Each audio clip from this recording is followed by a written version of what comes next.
ಅರೆ ಯಾಕೆ ಭಯ ಪಡ್ತಿದ್ದೀರಾ? ಇದು ನಮ್ಮ ಮನೆ ಸಂಪ್ರದಾಯ.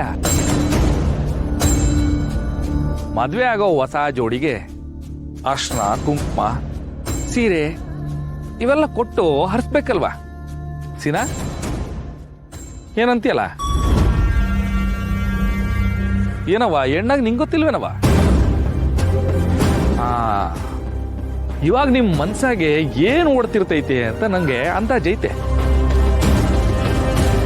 ಏನಪ್ಪ, ಇವನ್ ತಂಗಿನ ಮದುವೆ ಆಗಿರೋ ಗಂಡು ಇವನು ಹೊಸ್ದಾಗ ಮದುವೆ ಆಗ್ತೀನಿ ಅಂತ ಒಂದು ಕಾರ್ಡ್ ಕೊಟ್ಬಿಟ್ರೆ ಇವನ್ ಬಂದ್ಬಿಟ್ಟು ಅರಸ್ತವನಲ್ಲ ಅಂತ ನಿಮಗ್ ತಲೆ ಕೆಟ್ಟೋಯ್ತೈತೆ ಅಲ್ವಾ? ಪಾಪ ನಿಮ್ಗೆ ಯಾಕೆ ನನ್ನಿಂದ ತಲೆ ಕೆಡೋದು? ಬೇಡ, ಸೀದಾ ವಿಷಯಕ್ಕೆ ಬಂದ್ಬಿಡ್ತೀವಿ. ನೋಡಿ, ರಾಮಾಯಣದಾಗೆ ಶ್ರೀರಾಮನ್ ತಾವ ರಾವಣೇಶ್ವರನೇ ಬರ್ತಾನಂತೆ. ಬಂದ್ಬಿಟ್ಟು ಹೇಳ್ತಾನಂತೆ, ಯುದ್ಧ ಮಾಡ್ತಿದ್ಯಾ, ಗೆಲು ನಿಂದೇ ಆಗ್ಲಿ, ನಿಂಗೆಲ್ಲ ಒಳ್ಳೇದಾಗ್ಲಿ ಅಂತ ಅರ್ಸ್ಬಿಟ್ಟು ಹೋಯ್ತಾನಂತೆ. ಆದ್ರೆ ವಿಷಯ ಏನಪ್ಪಾ ಅಂದ್ರೆ, ರಾವಣೇಶ್ವರನ್ ಮ್ಯಾಕೆ ಮಾರನೇ ದಿನ ಯುದ್ಧ ಮಾಡಕ್ ಬರ್ತಿರೋದೇ ಶ್ರೀರಾಮಚಂದ್ರ. ಆದ್ರೂ ಅವನು ಅರ್ಸ್ಬಿಟ್ಟು ಹೋಯ್ತಾನಲ್ಲ, ನೀನೇ ಗೆಲ್ಲು ಅಂತ. ಅದ್ರಾಗಿರೋದು ವಿಷಯ ಅರ್ಥ ಆಯ್ತಾ? ಇಲ್ಲ ಮಹಾಭಾರತದ ಕಥೆನೂ ಹೇಳ. ಪಾಪ ನನ್ನಿಂದ ನೀವ್ಯಾಕೆ ತಲೆ ಕೆಡಿಸ್ಕೊಳ್ಳೋದು? ಬೇಡ ಬಿಡಿ, ನಾ ಬುಡ್ಸಿ ಹೇಳ್ಬಿಡ್ತೀನಿ. ಈಗ ನೋಡಿ, ಇವು ಪಾಪ ಸುಮಾರ್ಕಿತ ಮದುವೆ ಆಗ್ಬೇಕು ಅಂತ ಸುಮಾರ್ಕಿತ ಪ್ರಯತ್ನ ಮಾಡಿದೀರಾ.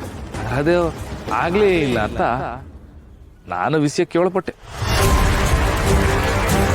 ಈಗಿತಾನು ಮದುವೆ ಆಗಬೇಕು ಅಂತ ಏನಲ್ಲೋ ಪ್ರಯತ್ನ ಪಡ್ತಿದ್ದೀರಾ, ವ್ಯವಸ್ಥೆನೂ ಮಾಡ್ಕೊಂಡಿದ್ದೀರಾ. ಅದೇ ಈ ಪಠ್ಯ ಪುಸ್ತಕದಾಗೆಲ್ಲ ಬರ್ತೈತಲ್ಲ, ಏನದು ಮರಳಿ ಯತ್ನವ ಮಾಡು, ಮರಳಿ ಯತ್ನವ ಮಾಡು ಅನ್ನಂಗೆ ನೀವು ಮಾಡ್ತಾನೆ ಇದ್ದೀರಾ. ಅದೇ ಈ ಫೇಲ್ ಆಗಿರೋ ಹುಡುಗರು ಪದೇ ಎಕ್ಸಾಮ್ ಕೊಟ್ಬಿಟ್ಟು ದಂಡಯಾತ್ರೆ ಓಡ್ತಾರಲ್ಲ, ಹಂಗೆ. ಆದ್ರೆ ಏನ್ ಬಂತು ಪ್ರಯೋಜನ? ನೀವು ಈಗಿತ ಮಾಡ್ಕೊಳಕ್ ಹೊಂಟಿರೋ ಮದ್ವೆನೋ ಆಗಿಲ್ವೇ?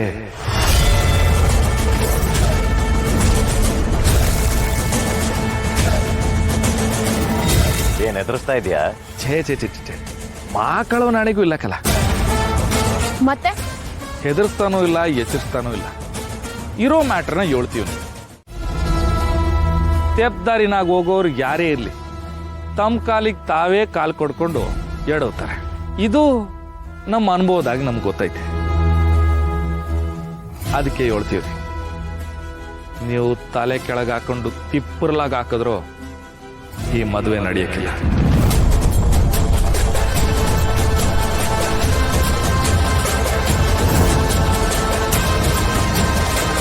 ಇದಕ್ಕೆ ಕಾರಣನೂ ಐತೆ. ನಮ್ಮ ರತ್ನವನ್ ಜಾತಕನ ಜೋಯಿಸ್ರಿಗೆ ತೋರ್ಸೋಣ ಅಂತ ನಾ ಜೋಯಿಸ್ರನ್ನ ಮನೆಗೆ ಕರೆಸಿದ್ದೆ. ಅವಾಗ ಅವರು ರತ್ನವನ್ ಜಾತಕನ ನೋಡ್ಬಿಟ್ಟು, 4 ಜನ ತಂಗಿಯರಲ್ಲಿ ಮೊದಲನೇ ಮದುವೆ ಆಗೋದು ರಶ್ಮಿ, ಆಮೇಲೆ ಅವಳಿಗೆ ಸಿಗೋ ಗಂಡ ಅವಳಿಗೋಸ್ಕರನೇ ಹುಟ್ಟವನೇ ಅಂತ ಹೇಳಿದ್ರು. ಅದರ ಅರ್ಥ ಏನು? ನಮ್ ಗುಂಡುದು ಸೀನಂದು ಅದ್ಯಾವ್ರೇ ಮಾಡಿರೋ ಜೋಡಿ ಅಂತ. ಆ ಜೋಡಿನ ಯಾರು ಮುರಿಯಕ್ಕೆ ಹಾಕಿಲ್ಲ. ಸಾಕ್ಷಾತ್ ಆ ಬ್ರಹ್ಮದೇವನೇ ಬಂದ್ಬಿಟ್ಟು ಮಾಂಗಲ್ಯಂ ತಂತು ನಾನೇನಾ ಅಂತ ನಿಮ್ಗೆ ಹೇಳ್ಬಿಟ್ರು. ಸೀನಾ ನಿನ್ ಕುತ್ತಿಗೆಗೆ ತಾಳಿ ಕಟ್ಟಕ್ಕೆ ಹಾಕಿಲ್ಲ.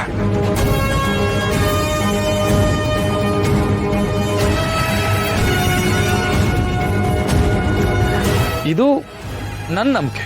ಸರಿ, ನಿಮಗ್ ತಾಕತ್ತು ಅನ್ನೋದಿದ್ರೆ, ನಿಮ್ ಮೈನಾಗೆ ಚರ್ಬಿ ಅನ್ನೋದಿದ್ರೆ, ನಿಮ್ ಪಿರುತಿ ಆಟೋನ್ ಗಟ್ಟಿ ಅನ್ನೋಂಥ ನಂಬಿಕೆ ನಿಮಗಿದ್ರೆ ಮದುವೆ ಆಗಿ ತೋರಿಸಿ ಅವಾಗ ನಾವು ಒಪ್ಕೋತೀವಿ.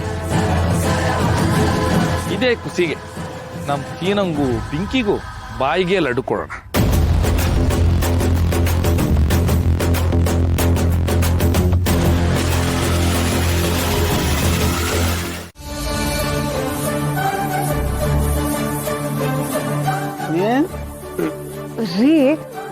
ಏನ್ರಿ ಇದು ಮಕ್ಕಳಾಟ ಎಲ್ಲ? ಯಾರಾದ್ರೂ ನೋಡಿದ್ರು ಏನ್ ಅನ್ಕೊಳಲ್ಲ ಹೇಳಿ? ಅಯ್ಯೋ ರತ್ನಿ, ಇವತ್ತು ಮನೇಲಿ ಯಾರು ಇಲ್ಲ. ಅದ್ಬಿಡು, ಇವಾಗ ನಮ್ಗೆ ಮಕ್ಕಳಾಯ್ತವಲ್ಲ, ಆ ಮಕ್ಕಳು ಹೆಂಗಿರ್ಬೇಕು ಅನ್ಕೊಂಡಿದ್ಯಾ? ಗಂಡಾದ್ರೆ ನಮ್ಮ ಅಣ್ಣನ ಥರ, ಹೆಣ್ಣಾದ್ರೆ ನಮ್ಮ ಅತ್ತಿಗೆ ಥರ ಇರಬೇಕು ಅಲ್ವಾ? ನಮ್ಗೆ ಅಷ್ಟು ಚೆನ್ನಾಗಿ ಮುದ್ದಾಗಿ ಮಕ್ಕಳಾಗ್ಬೇಕಂದ್ರೆ ನಾವು ಮಕ್ಕಳಂಗೆ ಆಡ್ಬೇಕು ರತ್ನಿ. ಹಾಗಂತ ಮಕ್ಳ ಥರ ಆಟ ಆಡ್ಬೇಕಾ ನಾವು? ಏನ್ ಹೇಳ್ತಿದ್ದೀರಾ? ತೆಪ್ಪೇನು? ಇವಾಗ ನಾನು ಒಂದ್ ಮಗ ಇದ್ದಂಗೆ, ನೀನು ಒಂದ್ ಮಗ ಇದ್ದಂಗೆ ಅನ್ಕೋ, ಇಬ್ರು ಸೇರಿ ಆಟ ಆಡಿದ್ರೆ ಅವಾಗ್ಲ ನಾನು ಹೇಳ್ದಂಗೆ ಇಲ್ಲಿ ಕೇಳಕ್ ಯಾರವ್ರೆ? ನೀವು ಮಾತ್ರ ಮಗು ಥರನೇ ಕಣ್ರಿ, ಆದ್ರೆ ನೋಡಕ್ಕೆ ಒಂದ್ ಸ್ವಲ್ಪ ರೌಡಿ ತರ ಇದ್ದೀರಾ ಅಷ್ಟೇ. ಲೇ ರತ್ನಿ, ನಾನು ರೌಡಿ ಮಾತ್ರ ಅಲ್ಲ ಕಣೆ, ರೌಡಿಗಳಿಗೆ ಅಪ್ಪ. ಬರೀ ಗಣ್ಣಲ್ಲೇ ಸುಟ್ಟಾಕ್ಬಿಡ್ತೀನಿ, ಅಷ್ಟು ಕ್ರೂರಿ ನಾನು. ಹಸಿ ರಕ್ತನ ಹಂಗೆ ಕುಕ್ಕೊಬಿಡ್ತೀನಿ. ಆದರೆ ಸದ್ಯಕ್ಕೆ ಅದನ್ನ ನಿನ್ನ ಮುಂದೆ ತೋರ್ಸಕ್ಕೆ ಆಯ್ತಿಲ್ಲ ಅಷ್ಟೇಯ. ರೀ, ಏನ್ ಯೋಚನೆ ಮಾಡ್ತಿದ್ದೀರಾ? ಅಯ್ಯೋ ಇವಳು ಬರೀ ಮಾತಾಡ್ತಾಳೆ, ನನ್ನ ಮಾತೇ ಕೇಳಲ್ಲ ಅಂತನಾ? ಸರಿ ಬಿಡಿ, ನಾನೇ ಕಟ್ಕೋತೀನಿ. ನೀವ್ ಹೇಳೋ ತರ ಈ ತರ ಮಕ್ಳು ಆಟ ಆಡೋದ್ರಿಂದ ನಮ್ಗಾಗೋ ಮಕ್ಳಿಗೆ ಒಳ್ಳೇದಾಗತ್ತೆ ಅಂದ್ರೆ ಅದನ್ನು ಮಾಡ್ಬೇಡ ಅಲ್ವಾ? ಇದಕ್ಕೆ ಕಾಯ್ತಾ ಇದ್ದೆ ಕಣೆ. ಇವತ್ತು ನಿನಗೆ ಎಂಥ ಏಟ್ ಕೊಡ್ತೀನಿ ಅಂದರೆ ನಿನಗೆ ಏಟ್ ಬಿತ್ತು ಅನ್ನೋದು ಗೊತ್ತಾಯ್ತದೆ ಹೊರ್ತು ಆ ಏಟು ಎಲ್ಲಿಂದ ಬಂತು ಅನ್ನೋದು ಗೊತ್ತಾಗಿಲ್ಲ.